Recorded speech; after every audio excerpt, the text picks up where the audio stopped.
Magandang araw po sa inyong lahat mga karibin natin at welcome back dito po sa ating munting channel Pinas News Review kung saan re-reviewin po natin ang mga mahalagang balita dito sa Pilipinas.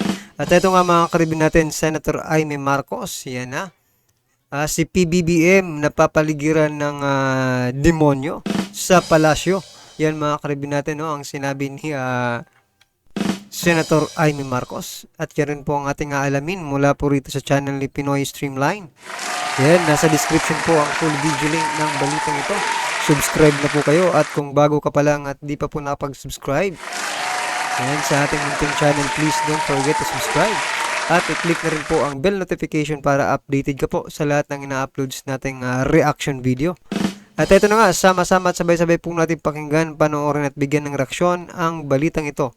Bulag at bingi nga ba si President BBM, no? Sa hinaing ng taong bayan. Nako, eto po, pakinggan po natin ito. Haplusin nawa ninyo ang puso ng aking kapatid, ang Pangulo ng Pilipinas. Buksan po ninyo ang kanyang mga mata at bigyan niyo siya ng kaliwanagan ng pag-iisip. Gisingin niyo po siya at ilayo sa mga demonyong nakapaligid sa palasyo. Ipaalala ninyo sa kanya ang pangarap ng aming Ama para sa ating bayan.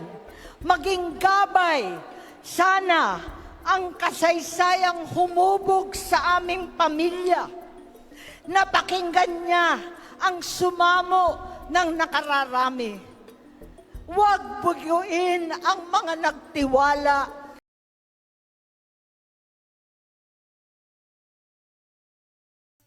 So yan mga karibin natin, no? Talagang tama po si Senator Aimee Marcos na sana maging lesson na po kaya President BBM yung nangyari po sa kanila nung kapanahon ng kanyang ama, di ba? Kasi ang nangyayari ngayon mga karibin natin parang bumabalik yung ganong pangyayari. Kasi 'di ba kung hindi po gaya ng sabi kahapon, konti na lang at bibinggo na po itong si PBBM sa kudita, 'di ba? Oh, kaya tama po yung sinasabi ni Senator Aimee Marcos mga karibin natin, no?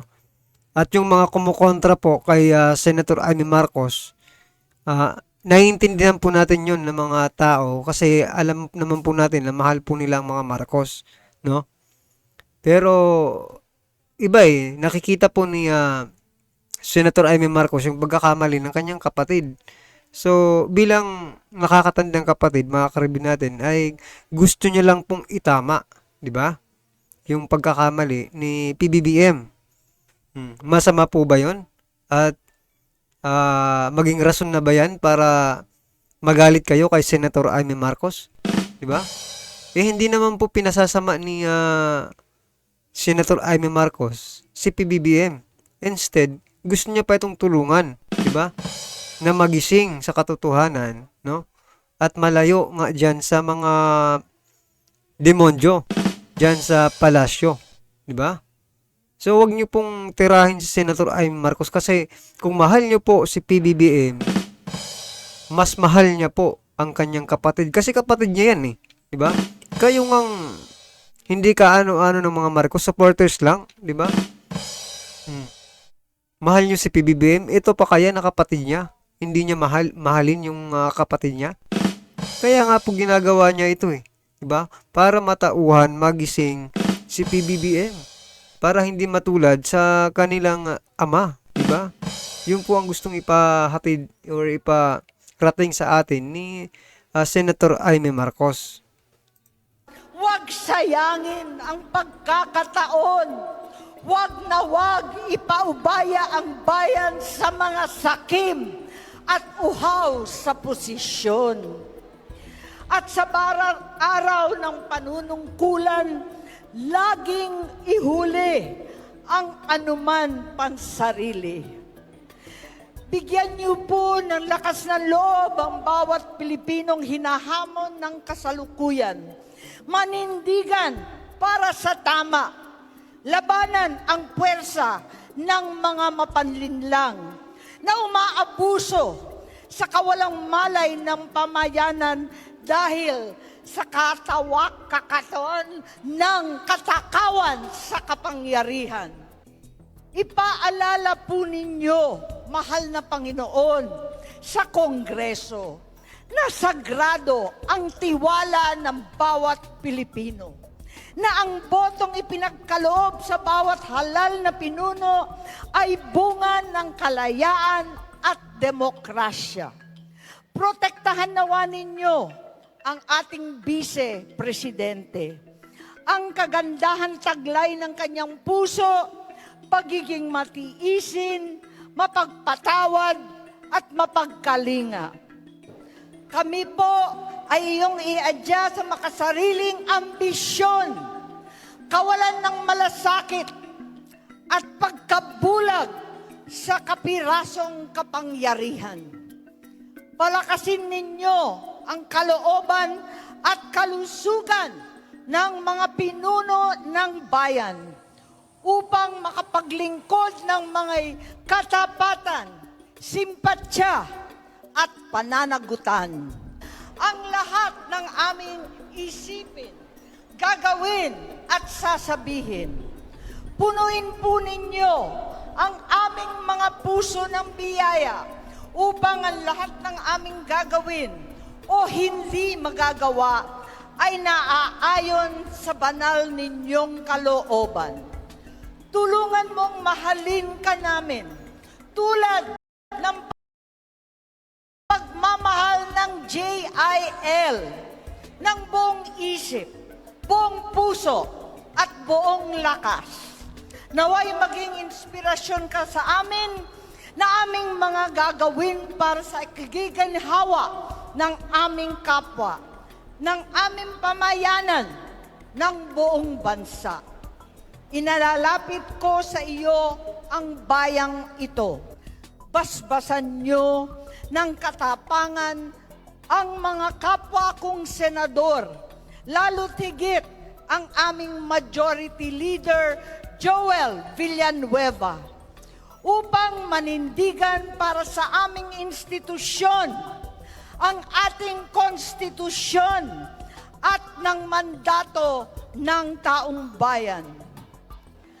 Kami po ay lumililong, itinataas ang aming mga dalangin para sa mas makatotohanang pagbangon at pagkakaisa. Huwag niyo pong pabayaan ang pinakamahalaga kong kapatid, ang taong bayan. Bilang kami pong lahat ay mga anak ng bayan at higit sa lahat, anak ng Diyos. Tahanan ang bansang Pilipinas, kaisa ng buong mundo sa pangarap ng kaunlaran at biyaya ng kapayapaan. Sabi ni Gestoni, sa tingin mo ba, kapag ipinilit ang Chacha na mawala ang Senado, kikilos kaya ang military?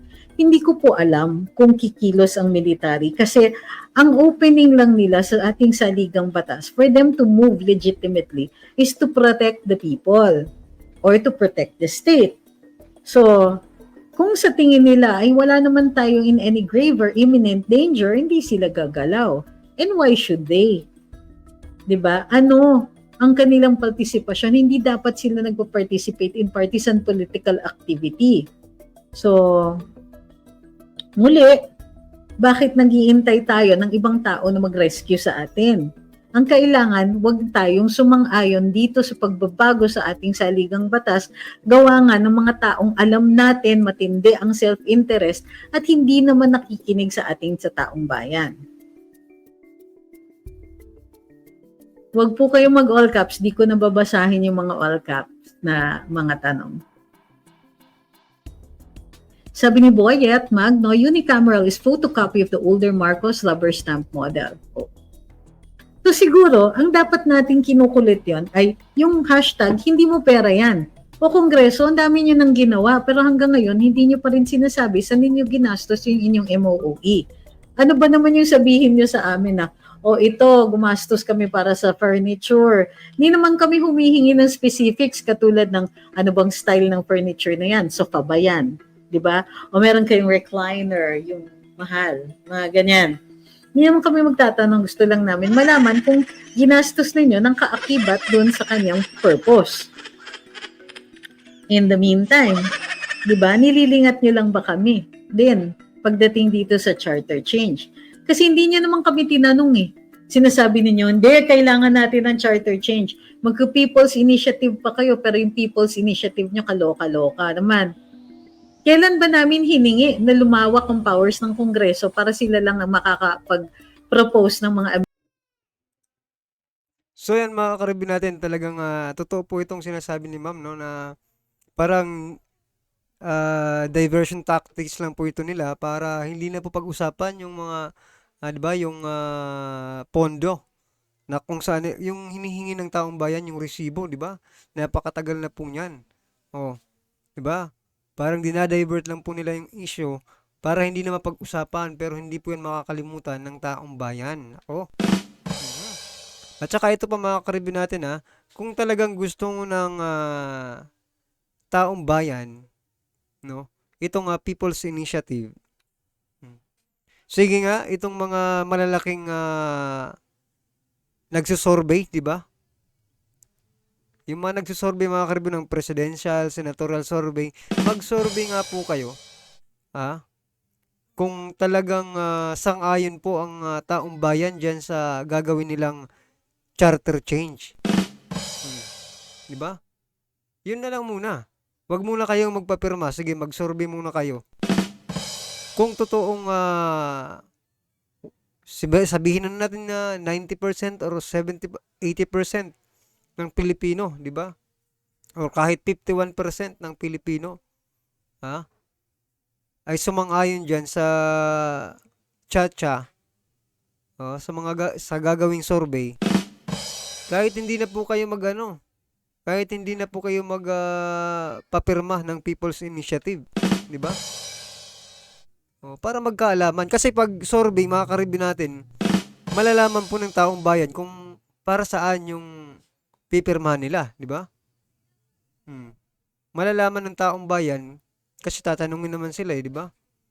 Unlike dito sa nangyayaring ito sa People's Initiative na wala, ayuda nga di ba? Ang pagpapakilala nila sa pagpapipirma ay ayuda. Para mabigyan ka ng ayuda, pipirma ka. Pero hindi mo po alam, di ba? Kung para saan yung pinirmahan mo. Nako. Yan na po. Yan na po ang sagot. Siguro magpa-survey na lang muna kayo bago po kayo magpapirma. Para at least maging patas sa taong bayan. Mahirap naman kung yung mga yung sinasabi nga ng iba di ba? Na baka mga peke yung mga pirma dyan. Posible yun, di ba mga karibyo natin? Diba? So yan mga karibyo, ano po ang inyong reaksyon dito sa sinabi ni Senator Amy Marcos na ilayo si PBBM yan sa mga nakapaligid na demonyo yan sa palasyo. Nako. Meron palang ganun sa palasyo mga karibyo natin. Sana nga mailayo nga itong si PBBM at doon naman po sa mga nagagalit, no? Kaya Senator Amy Marcos dahil kinukontra nga nito ang kapatid niyang si PBBM, no? Sinasabi dapat suportahan daw ang kapatid. Mali po mga karibin natin, no? Kasi for example, ikaw ay may kapatid na talagang 'di ba? Taliwas. Hindi mo ba sasawayin? 'Di ba? Hindi mo ba sasawayin mga karibin natin? At yun po ang ginagawa ni Senator Amy Marcos. Gusto niya lang pong mahiwalay or maiwasan ni PBBM yung mga ganitong klaseng tao na posibleng maging cause ng kanilang pagbagsak. Diba? Ano po ang inyong masasabi dyan? I-comment lang po sa baba para at least alam po ng ating mga kababayan ang inyo pong nararamdaman no, patungkol po sa balitang ito. Right? Kung bago ka pa lang at di pa po nakapag-subscribe sa ating munting channel, please don't forget to subscribe. At i-click na rin po ang bell notification para updated ka po sa lahat ng ina-uploads nating reaction video. Yan, maraming salamat po.